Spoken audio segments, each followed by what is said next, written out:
I hope we can see what life's really like here. But Kim Jong-il controls everything.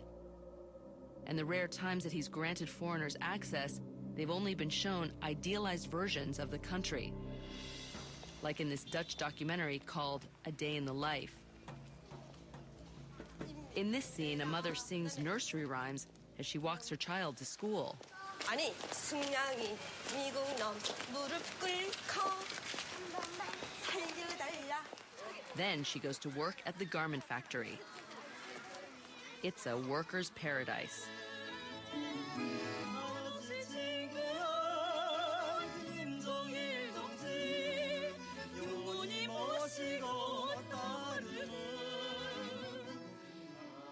Finally, she returns home to a lavish meal.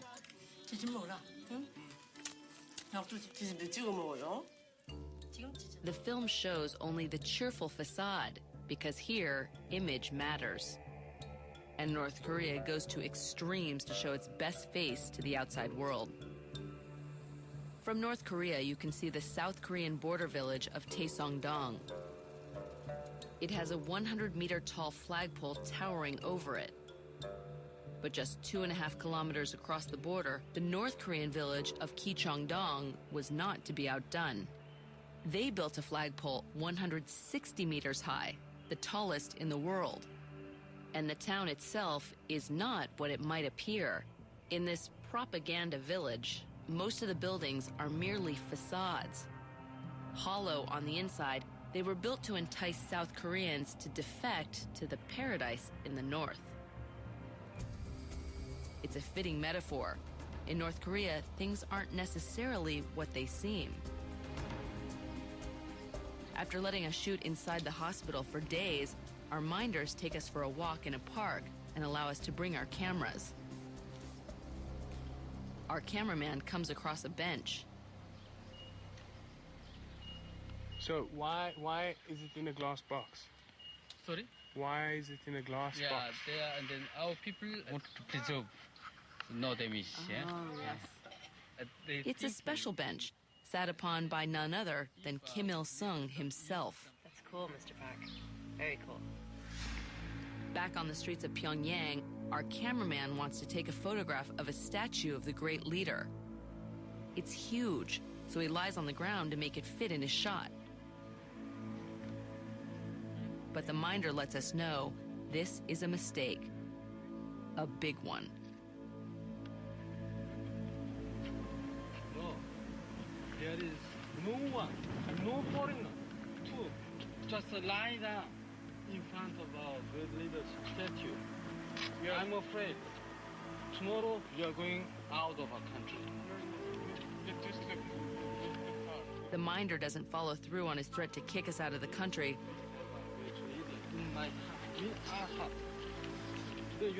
But it's clear that antagonism still exists between North Koreans and outsiders more than 50 years after the fighting ended. In 1910, Korea was colonized by Japan. The brutal occupation ended more than 1,000 years of Korea's reign as a sovereign nation and was a major source of shame. Japan lost Korea in World War II, and the country was split between the American-backed South and the Russian-backed Communist North, led by a young rebel named Kim Il-sung.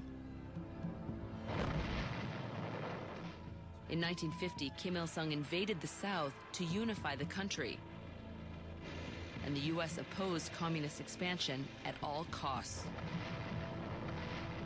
As many as 4 million people died in the Korean War, which included some of the most brutal warfare the world has known. In a 4-month period alone, the U.S. dropped nearly 1 million gallons of napalm. 18 of 22 major cities in North Korea were at least half obliterated.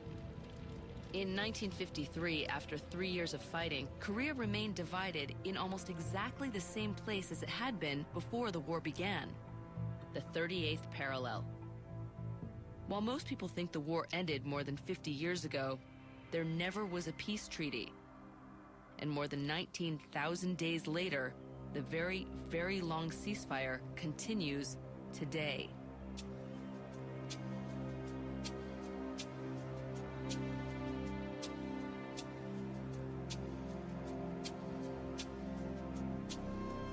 The Joint Security Area on the border of South Korea is the one place where North Korean forces stand toe-to-toe with the rest of the world.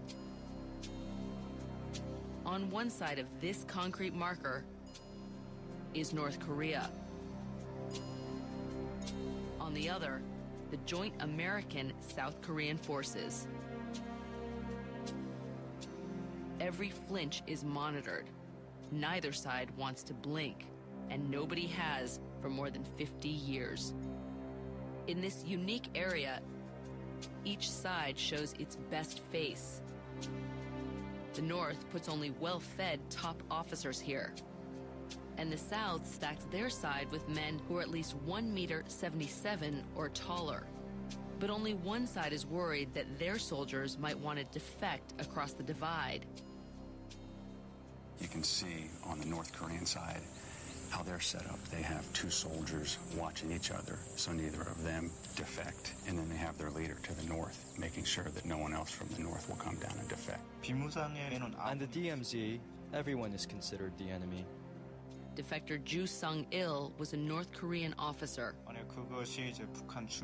Whether you're a North Korean resident, a soldier, or South Korean defector, we had to kill without question. With everyone watching, no one can cross here. And defecting anywhere else along the DMZ is nearly impossible. The DMZ, or Demilitarized Zone, is a 4-kilometer wide buffer that runs 238 kilometers along the border of North and South Korea. With more than 1 million landmines, high-voltage electric fences, and nearly 2 million soldiers, crossing over is almost certain suicide. Above ground, the DMZ is an almost impenetrable divide. But below ground, the North has secretly dug at least 4 invasion tunnels into the South. Carved through solid bedrock, the tunnels are wide enough to allow 10,000 North Korean soldiers an hour to sneak behind enemy lines. Some are even big enough to drive a tank through. These tunnels were discovered before they were completed, but military officials think there may be as many as 16 more scattered elsewhere along the DMZ.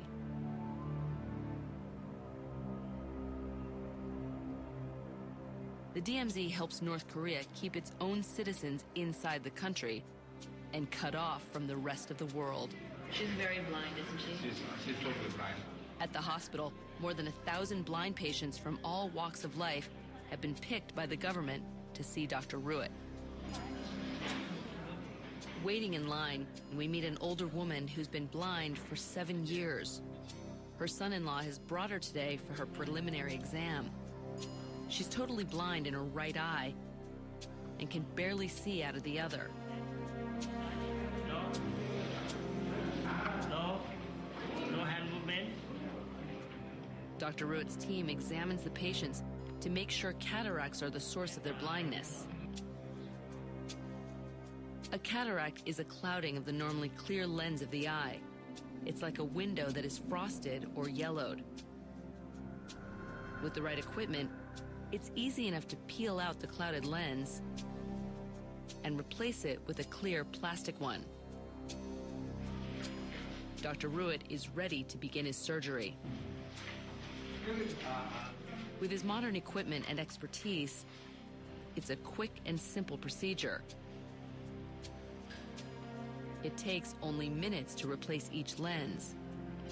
But with more than 1,000 patients waiting, Dr. Ruitt's team needs